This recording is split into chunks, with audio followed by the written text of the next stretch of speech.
Shalom. Bagaimana, baik? Sehat ya? Puji Tuhan ya. Udah sarapan? Udah sarapan semua? Sudah ya? Nasi uduk? Kopi? Roti? Enak ya sarapannya ya? Nggak ada yang keselak ya? Iya, ada ya? Itu semuanya karena apa? Karena kasih cinta Tuhan sama kita. Amin. Hal-hal kecil, hal-hal yang kelihatannya tidak berarti apa-apa, kita harus tetap mengakui, mengingat bahwa ini adalah karena cinta Tuhan, kasih Tuhan kepada kita. Amin. Amin. Hari ini bisa ibadah, hari ini bisa melayani, hari ini semua karena apa? Karena apa? Karena cinta Tuhan sama kita. Amin. Karena apa? Karena cinta Tuhan sama kita. Bilang kanan kiri, ini semua karena cinta Tuhan. Iya, bukan karena kuat gagah saya. Ya, katakan, bukan karena saya hebat. Amin. Iya, beri kemuliaan buat Tuhan Yesus. Nah, saudara yang dikasih Tuhan, hari ini kita tepat 10 hari pencurahan Roh Kudus. Ya, kita memperingatinya hari ini. Kita baca firman Tuhan terlebih dahulu ya, di dalam kitab Yohanes pasal 14 ayat 15. Bisa dibukain firman-Nya, kita mau baca bersama-sama. Kita baca bersama-sama ya. Kitab Yohanes pasal 14, 15 sampai 19. 2, 3. Jikalau kamu mengasihi aku, kamu akan menuruti segala perintahku. Selanjutnya, aku akan minta kepada Bapa, dan Ia akan memberikan kepadamu seorang penolong yang lain, supaya Ia menyertai kamu selama-lamanya, yaitu Roh kebenaran. Dunia tidak dapat menerima Dia, sebab dunia tidak melihat Dia dan tidak mengenal Dia. Tetapi kamu mengenal Dia, sebab Ia menyertai kamu dan akan diam di dalam kamu. Aku tidak akan meninggalkan kamu sebagai yatim piatu. Aku datang kembali kepadamu.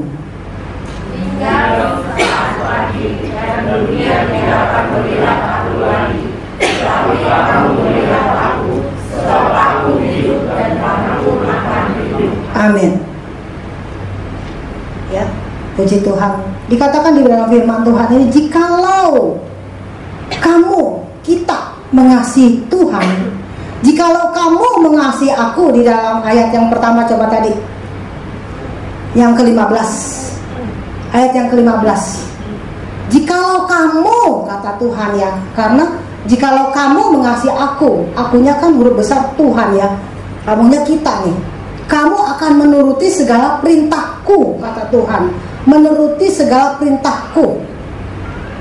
Jadi kalau kita menuruti perintah Tuhan, kita menuruti perintah Tuhan, artinya kita apa? Apa di sini dibilang? Mengasihi ya. Jikalau kita melakukan perintah Tuhan, artinya kita mengasihi Tuhan. Amin. Ya. Sebaliknya kalau kita tidak melakukan perintah Tuhan, artinya apa? Kita tidak mengasihi Tuhan. Ya, kita tidak mengasihi Tuhan. Kalau kita mengasihi Tuhan, kita pasti mau melakukan perintah-perintahnya. Walaupun mungkin perintahnya itu sepertinya sulit kita lakukan. Nah, inilah diperlukan Roh Kudus untuk memampukan kita, untuk menolong kita, sehingga kita bisa mampu melakukannya. Amin. Kenapa di ayat selanjutnya, di ayat 16.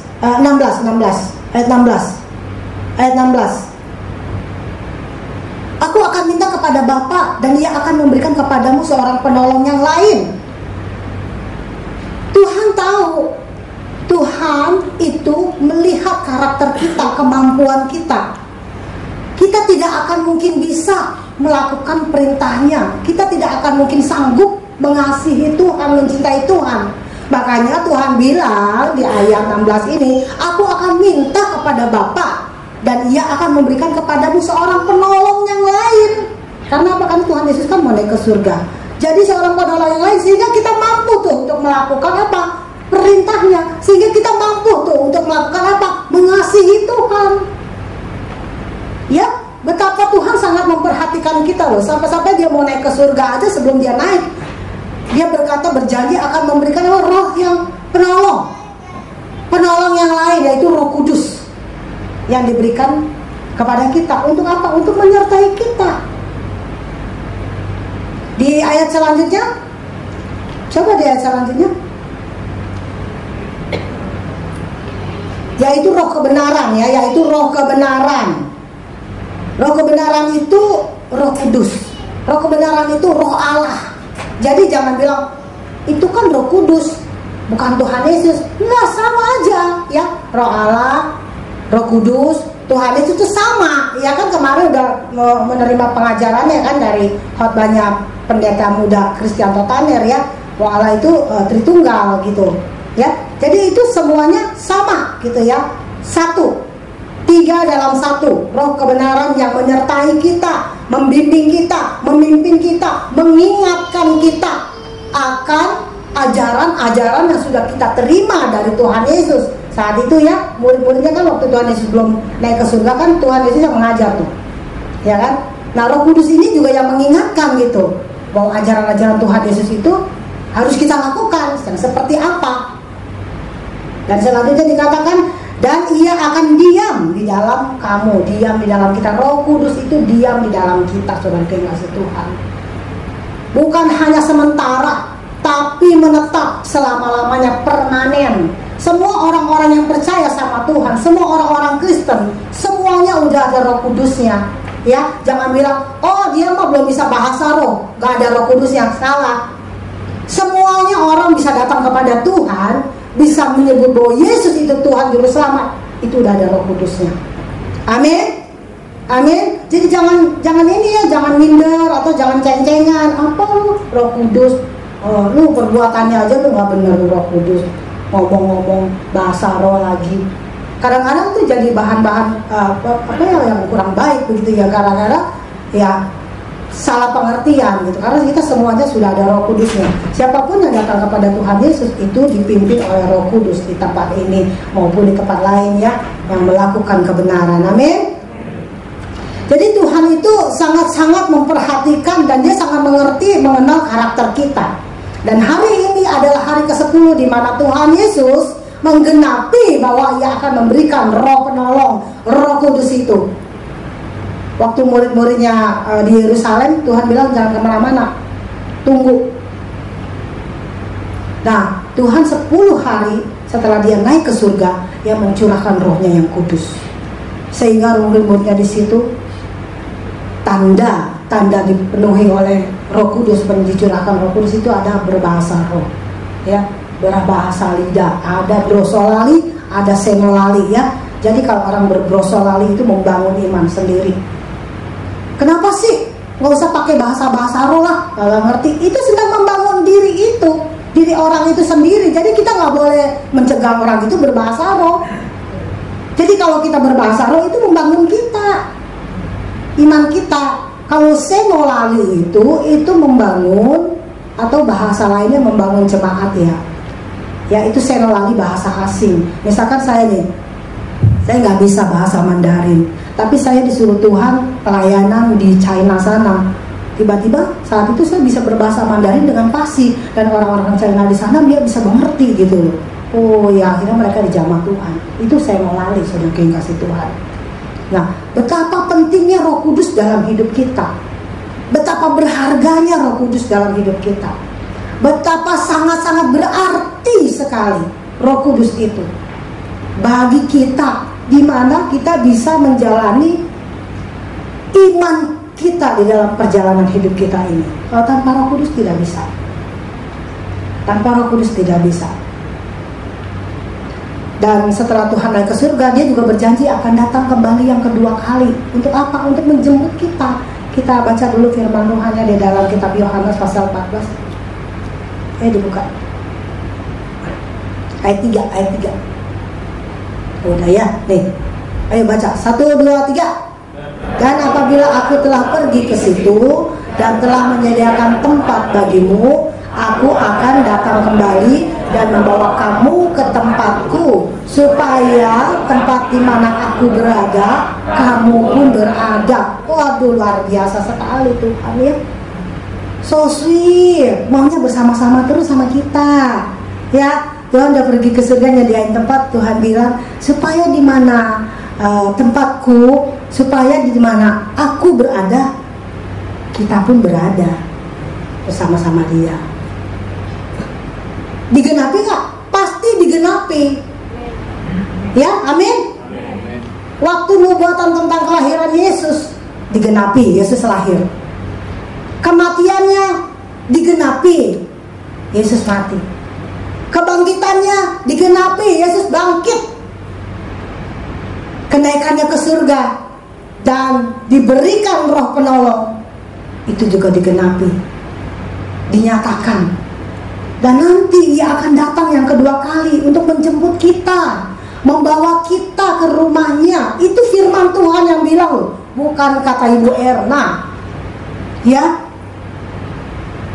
digenapi. Percaya? Tuhan pasti datang kedua kali. Kita pasti diangkat bersama-sama Dia. Percaya? Amin. Ya, kita beri kemuliaan buat Tuhan. Betapa tidak ada cinta yang seperti ini. Cuma dari Tuhan Yesus saja. Di dunia ini tidak ada cinta yang seperti ini, yang begitu sangat sempurna bagi kita. Dia tahu di dunia ini kita hidup tidak mudah. Keselamatan yang sudah Tuhan berikan melalui kematiannya, kelahirannya, kematiannya itu sudah menyelamatkan kita. Nah, kita melakukannya setiap dalam kehidupan kita tanpa bantuan Roh Kudus, kita tidak akan bisa memegang terus keselamatan itu. Kenapa? Dunia ini bukan semakin hari semakin baik, tetapi semakin jahat. Ya benar, dunia ini semakin hari bukan semakin baik, tetapi semakin jahat. Kenapa? Kelihatannya aja tambah canggih, wah, tambah hebat ya. Di mana-mana orang di luar negeri, orang di mana bisa telepon, lihat mukanya. Zaman dulu nggak kebayang sama sekali ya.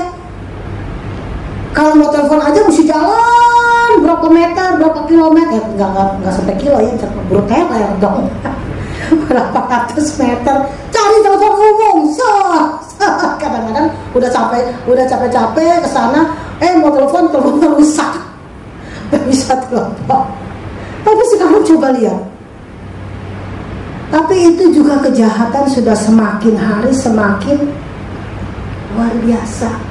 Zaman dulu saya ingat ya, kalau saya lihat ya, orang-orang kalau mau pergi berjudi itu ya bawa duit, ya, bawa emas, bawa harta benda yang berharga, pergi.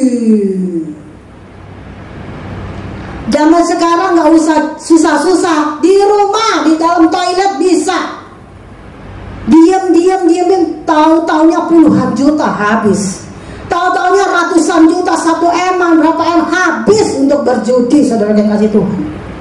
Dunia ini bukan semakin baik, hati-hati saudaraku. Dunia ini semakin jahat. Makanya itulah Roh Kudus itu yang mendampingi kita nih, ya, sungguh-sungguh yang kita diberikan sama Tuhan. Ayo kita, artinya kita kita minta supaya Tuhan menolong terus, memenuhi, menguasai hidup kita. Roh Kudus supaya menguasai hati kita, pikiran kita. Hati salah ya, hati gimana? Hati ya, hati kita, pikiran kita biar dikuasai oleh Roh Kudus. Jangan sampai kita dikuasai oleh dunia ini, oleh kedagingan kita. Kita mengasihi Tuhan, bukan mengasihi dunia. Kalau kita mengasihi dunia, mengasihi daging, yang kita lakukan itu kejahatan. Yang kita lakukan itu, keinginan daging itu hal-hal yang tidak baik, tidak benar, yang bertentangan dengan keinginan Tuhan, bertentangan dengan kebenaran firman Tuhan. Roh Kudus itu sangat berarti bagi kita, saudara yang kasih Tuhan.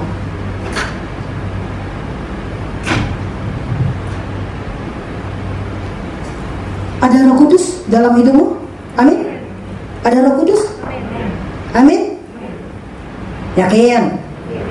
Mana yang ada Roh Kudus? Haleluya, amin, pasti. Ya iya.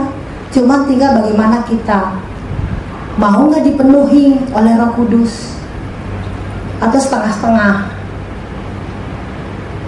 Roh Kudus setengah, Roh dunia setengah. Gak bisa ya, dikuasai oleh Roh Kudus. Itulah Tuhan betapa sangat Dia mengasihi kita dengan kasih-Nya yang sejati, kasih-Nya yang kekal, kasih-Nya yang selama-lamanya bagi kita. Amin. Di dalam kitab Wahyu dikatakan, pasal 3 ayat 11, bisa dibukakan kitab Wahyu.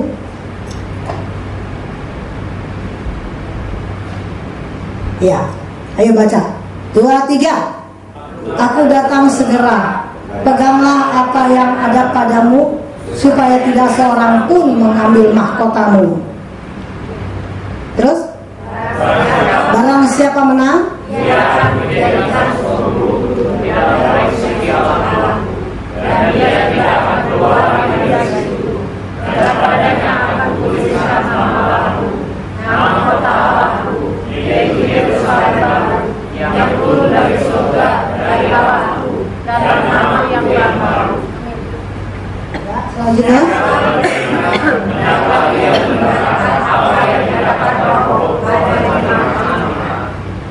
amin. Siapa bertelinga ya, hendaklah yang mendengar ya, bahwa Dia akan datang lagi kedua kali menjemput kita. Kita harus pegang terus keselamatan itu, amin. Masalahnya, pertanyaannya, apakah kita saat ini kalau Tuhan datang kita udah siap? Karena Tuhan datang itu seperti pencuri, kata firman Tuhan, nggak ada yang tahu waktunya kapan. Terserah Tuhan mau datangnya kapan, kita nggak ada yang tahu. Yang penting kita harus selalu bersiap-siap, supaya apa? Waktu Tuhan datang itu kita layak. Hidup kita sedang dipenuhi, dikuasai oleh Roh Kudus, bukan dikuasai oleh dunia ini. Jangan sampai kita datang, kita lagi kedagingan, kita lagi main. Masih hidup, cara hidup kita masih cara hidup yang lama. Bohong ya bohong terus, zina ya zina terus. Jangan sampai seperti itu. Nanti kalau Tuhan datang, jangan sampai Tuhan bilang, "Kenyang dari hadapanku, kamu sekalian pembuat kejahatan, aku tidak pernah mendengarkan." Ada ayat firman Tuhan seperti itu. Jadi kita harus persiapkan diri kita, karena Tuhan saat ini, hari-hari ini sudah semakin dekat. Tanda-tandanya kita bisa melihat. Kalau mau hujan aja kita lihat kan tandanya ada mendung. Oh, ini mendung, nih mau hujan nih. Ya, kita bisa ngerti tanda-tanda kedatangan Tuhan Yesus datang kedua kali. Ini udah terlihat, saudara yang dikasihi Tuhan. Kita harus siap selalu, berjaga-jaga, supaya waktu Tuhan datang, Tuhan melihat iman dalam hidup kita, sehingga kita layak untuk ikut bersama-sama dengan Dia. Amin. Amin. Ini hari pencurahan Roh Kudus yang kita peringati, hari yang ke-10. Ayo kita aktifkan, ayo kita minta sama Tuhan dipenuhi oleh Roh Kudus. Hidup kita dikuasai oleh Roh Kudus. Bagaimana caranya supaya kita selalu bisa siap? Kita mau punya hubungan yang dekat, bergaul dengan Roh Kudus, selalu bersekutu dengan Roh Kudus. Jangan sampai kita terpengaruh dengan dunia ini. Dunia ini semakin hari kelihatannya semakin cantik, semakin menarik hati, semakin indah sepertinya. Tapi hati-hati, ujungnya maut. Ya, dunia ini kelihatannya aja cantik, kelihatannya aja indah, ujungnya mau kalau kita ikut dunia. Jadi kalau kita mau hidup di dalam Roh Kudus, kita baca dulu ayatnya di dalam Yohanes pasal 14 ya, tentang kedatangan Tuhan Yesus pasal 14. Udah ya tadi ya, udah ya, aduh ibu lupa, I'm sorry. Ya selanjutnya bagaimana dikuasai oleh Roh Kudus? Kita harus punya hubungan bergaul dekat dengan Roh Kudus. Setiap hari kita minta doa, Tuhan penuhi saya dengan Roh Kudus-Mu. Saya setiap hari berdoa, Tuhan sucikan, kuduskan, layakkan saya senantiasa di hadapan-Mu Tuhan. Buatlah saya semakin indah dan menyenangkan hati-Mu. Setiap hari saya doa. Jangan sampai kita repot-repot melayani kesana kesini, kita sendiri ditolak. Iya kan? Setiap hari saya minta, ampuni selalu Tuhan.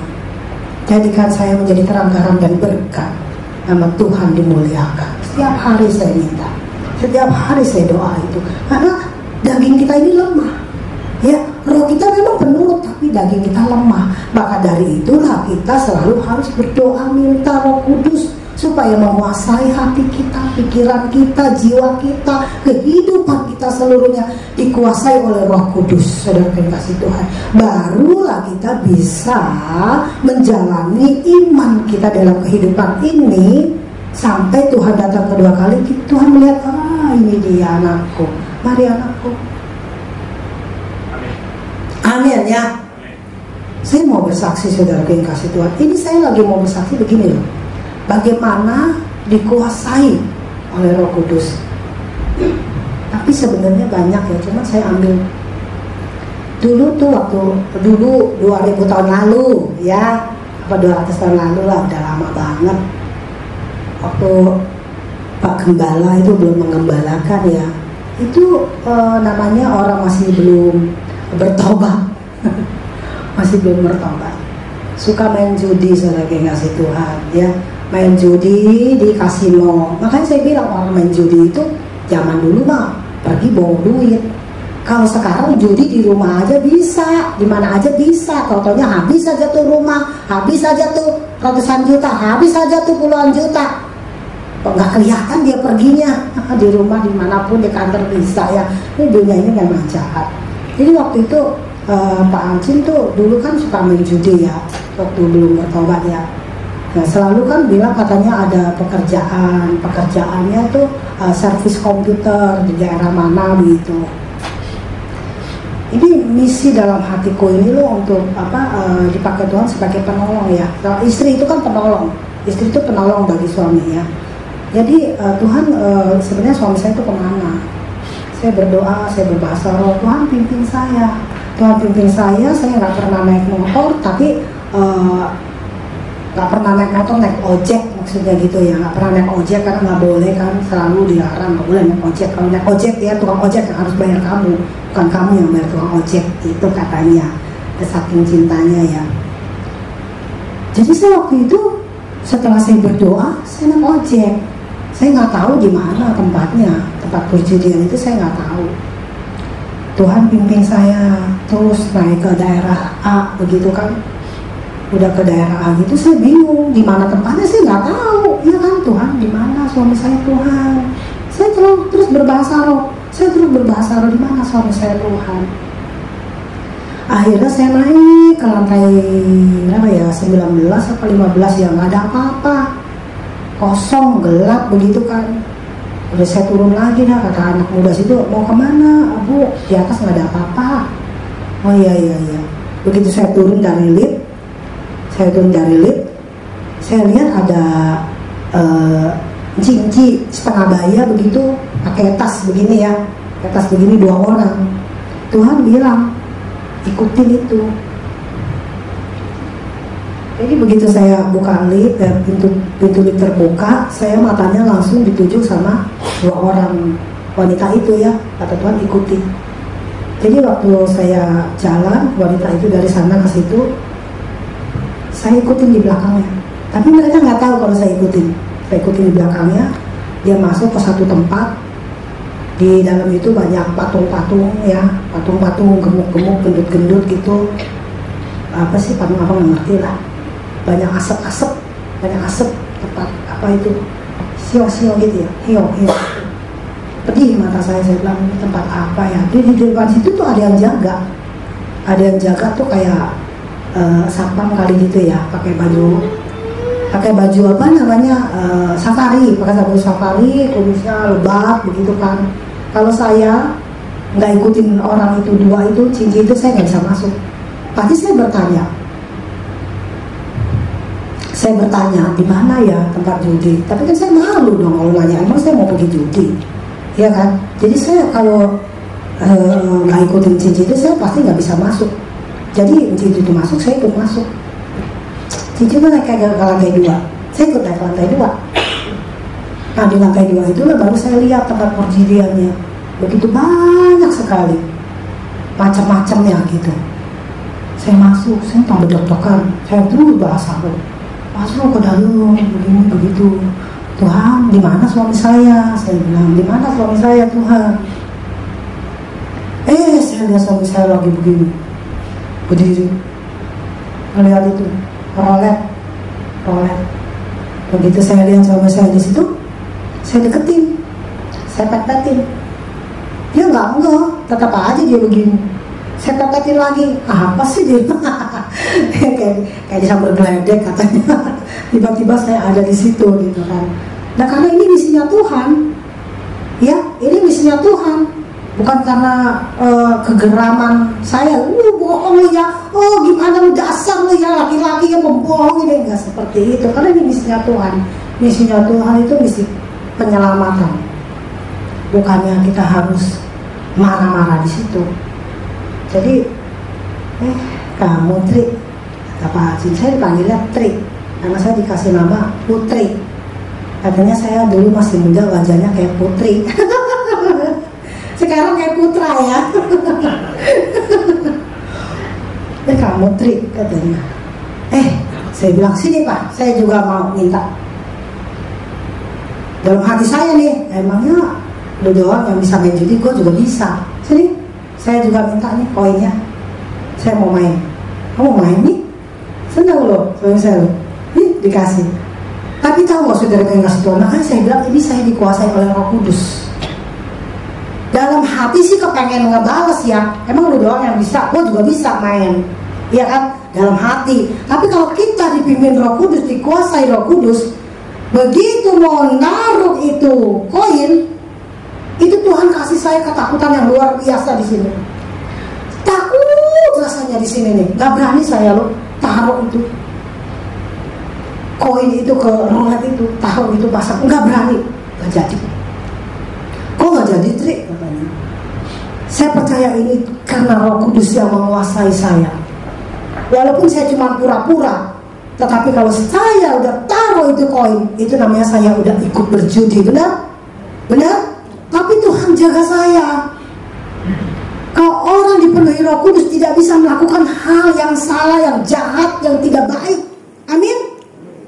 Kalau Roh Kudus menguasai hidup kita, tidak bisa melakukan hal yang jahat, hal yang tidak benar. Kalau orang masih melakukan hal yang jahat, yang tidak benar, pertanyaannya, dikuasai oleh roh apa? Ya, kita yang tahu diri kita melakukan apa? Apakah Roh Kudus dalam hidup kita? Apa Roh Kudus? Itu saya bersyukur sekali sama Tuhan. Saya bersyukur sekali karena ini misi penyelamatan sebagai penolong bagi suami. Gak ada marah-marah, gak ada apa, tapi Roh Kudus. Sampai saat itu suami saya, Bapak Gembala, bertobat. Dia minta maaf. Saya bilang jangan minta maaf sama saya, minta maaf sama Tuhan. Kamu telah menyakiti hati Tuhan. Kita apa sih soal minta maaf? Memang kita siapa? Ya, siapa sih kita ini? Tuhan yang harus kita agungkan, Tuhan yang harus kita senangkan hatinya dalam hidup kita. Karena hidup yang kita hidupi ini adalah miliknya, bukan milik kita. Amin. Itulah kalau orang dikuasai Roh Kudus, Gak mungkin dia masih suka gampar istrinya. Kalau orang dipenuhi Roh Kudus, dikuasai Roh Kudus, gak mungkin dia suka masih main judi. Ya, gak mungkin mulutnya masih bocor, kata-katanya masih jahat. Bukan dikuasai Roh Kudus, tapi kedagingannya lebih kuat. Saudara yang kasih Tuhan, Roh Kudus itu menguasai. Ayo kita minta, setiap hari kita minta dipenuhi, dikuasai oleh Roh Kudus. Karena inilah yang menentukan apakah kita layak nanti Tuhan Yesus datang kedua kali dan kita bisa ikut bersama-sama dengan Dia. Rapture, pengangkatan orang-orang kudusnya. Apakah kita diangkat atau kita akan tertinggal di bumi ini, mengalami hal-hal yang sulit? Itu ada tertulis semua di Alkitab, di firman Tuhan, bukan dongeng, bukan cerita isapan jempol. Itu ada dan semuanya Tuhan pasti genapi. Amin. Pasti digenapi. Tuhan gak pernah main-main. Ayo kita meresponi Roh Kudus. Minta dikuasai oleh Roh Kudus. Minta dipimpin oleh Roh Kudus dalam hidup kita, sehingga kita tidak bisa lagi melakukan hal-hal yang jahat, hal-hal yang tidak benar. Saudara kasih Tuhan, kita akan siap kapanpun saatnya Tuhan datang. Mau tengah malam kek, mau sebentar lagi kek, mau besok kek, kita udah siap. Amin. Dan Roh Kudus itu juga yang menjadikan kita bisa menjadi berkat bagi orang lain. Hidup kita menjadi berkat bagi orang lain. Bukan hanya kita aja yang diberkati, tapi kita juga bisa menjadi terang, menjadi garam, menjadi berkat. Saya mau cerita begini, saudara yang kasih Tuhan. Waktu Pak Riki Mulyoto itu berkhotbah, kita biasanya nih habis berkhotbah, habis ibadah gitu, ajak makan gitu kan, ke restoran. Kenapa? Karena kalau kita ketemu sama Pak Riki Mulyoto juga misalkan di mana gitu, dia ajak kita makan ya, Pak Gembala ya. Kita pernah ketemu sama papanya Ates waktu itu di daerah Roksi. Dia, Pak Alcin, kita makan yuk, saya yang bayar, gitu kan? Kita udah selalu begitu. Biasanya kalau kita habis khotbah makan itu selalu ada Didi Meta, gitu kan? Dan biasanya mereka yang bayar. Ini Didi Meta waktu itu kan lagi ada acara habis ibadah. Ya kita doang nih jadinya, saya, Pak Alcin sama ini Pak Riki bertiga. Wah, gimana ya, kita yang bayar ya.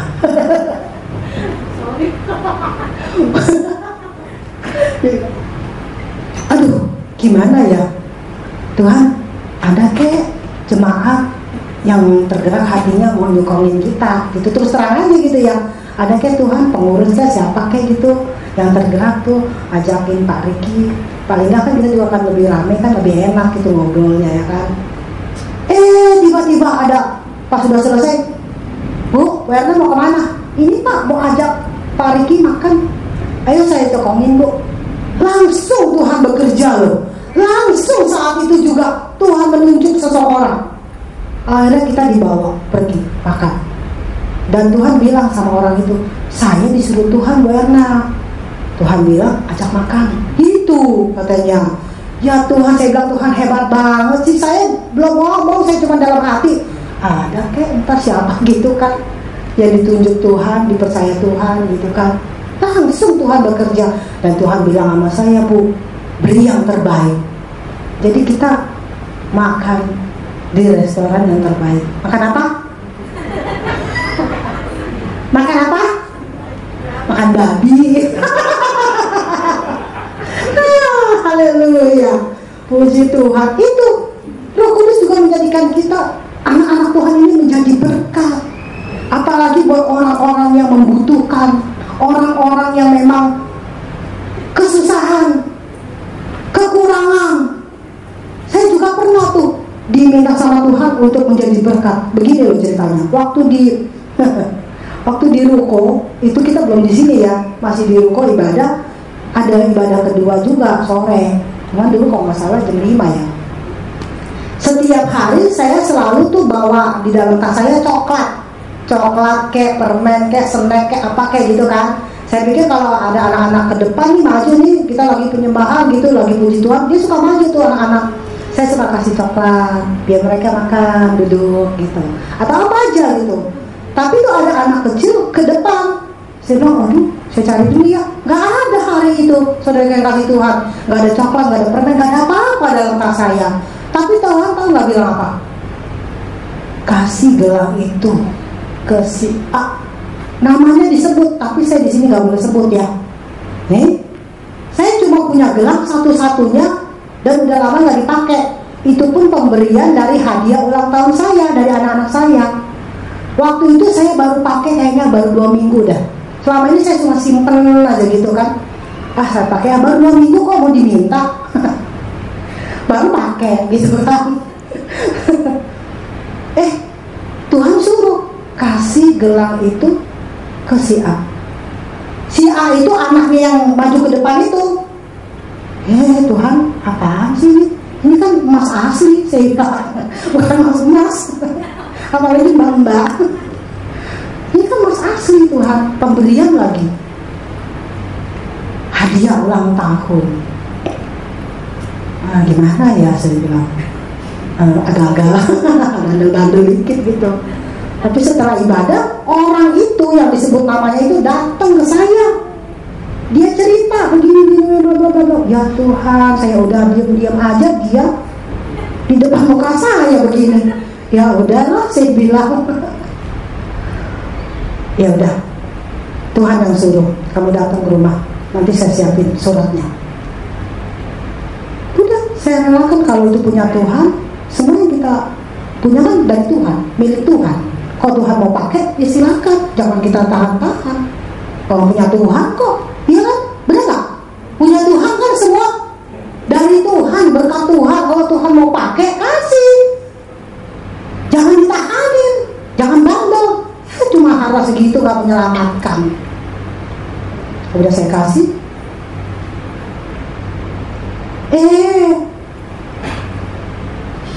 Saya baru bilang, boleh nggak?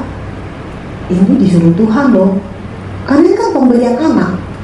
Ini kan kamu yang kasih. Boleh nggak kasih ke si A? Terserah, itu kan udah jadi milik mama. Terserah mama mau kasih siapa, apalagi disuruh Tuhan.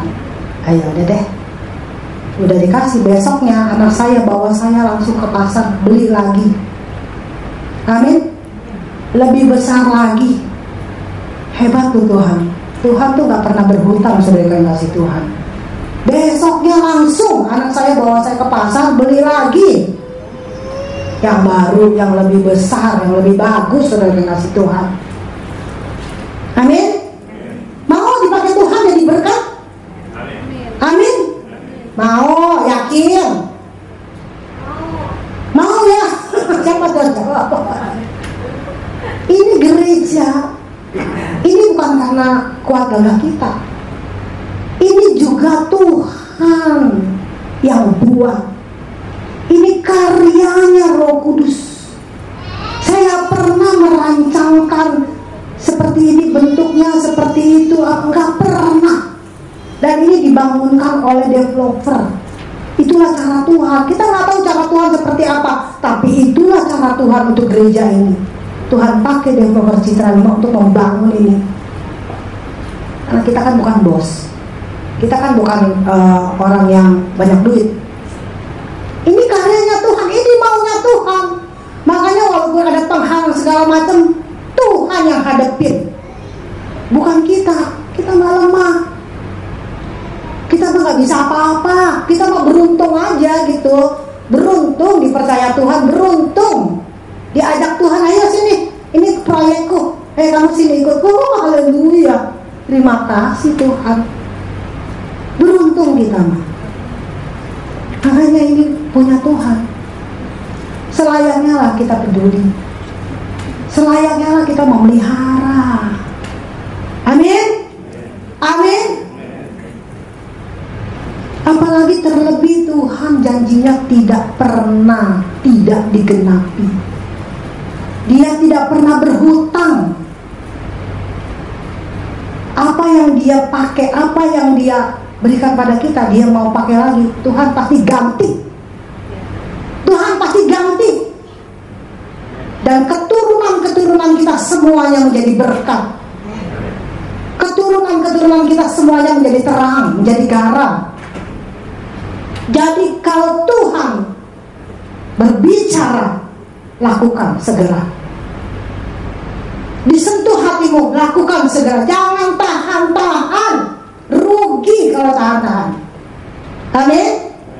Sangat penting sekali, sangat penting sekali Roh Kudus untuk menguasai hidup kita. Sehingga pada saatnya nanti Roh Kudus, Allah Roh Kudus, Tuhan Yesus Kristus datang kembali yang kedua, kita dalam keadaan siap. Dipenuhi oleh Roh Kudus, dikuasai oleh Roh Kudus. Kita tidak bisa melakukan hal yang jahat lagi, karena kita hidup di dalam Roh, di dalam Allah, di dalam Tuhan kita. Dipenuhi Roh Kudus, dikuasai Roh Kudus itu bukan berarti orang itu gelepak waktu didoain, bukan, ya. Tapi dipenuhi Roh Kudus itu kita tidak bisa melakukan hal yang jahat lagi. Amin. Mau diberi Roh Kudus? Mau dikuasai Roh Kudus? Amin. Kita minta Roh Kudus menguasai hidup kita. Kita minta Roh Kudus bertahta di dalam seluruh kehidupan kita sampai selama-lamanya, sampai Tuhan Yesus datang kembali yang kedua. Kita tetap berada di dalam iman, percaya kita kepada Tuhan, sehingga Tuhan melihat inilah anak yang kukasihi. Ada satu ayat di dalam kitab Wahyu.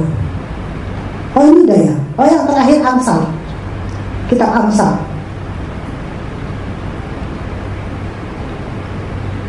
Ya tolong dong. Amsal. Tadi udah dikasih catatannya.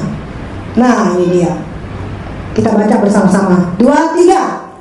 Pada hari kemurkaan harta tidak berguna, tetapi kebenaran melepaskan orang dari maut. Amin. Amin. Kita minta hari ini kepada Tuhan, ya, supaya hidup kita berarti. Kita menjadikan Tuhan satu-satunya sebagai Tuhan dalam hidup kita. Apa-apa yang Dia perintahkan kita turuti. Kita bukan menuruti perintah manusia atau orang lain yang keluar dari kebenaran firman Tuhan, yang tidak sesuai dengan firman Tuhan. Jangan kita turuti. Kalau kita turuti berarti itulah Allahnya. Berarti manusia itulah Allah kita. Biasanya orang akan sungkan kalau sama orang kaya. Sudah diberi, sudah ditolong, sudah orang kaya itu ngomong apa aja, iya deh. Salah juga iya deh. Itulah Tuhannya. Dan itu tidak akan menyelamatkan. Maut. Jadi hanya Tuhan Yesus saja satu-satunya yang kita turuti, yang kita ikuti perintahnya. Amin. Haleluya. Beri kemuliaan buat Tuhan Yesus.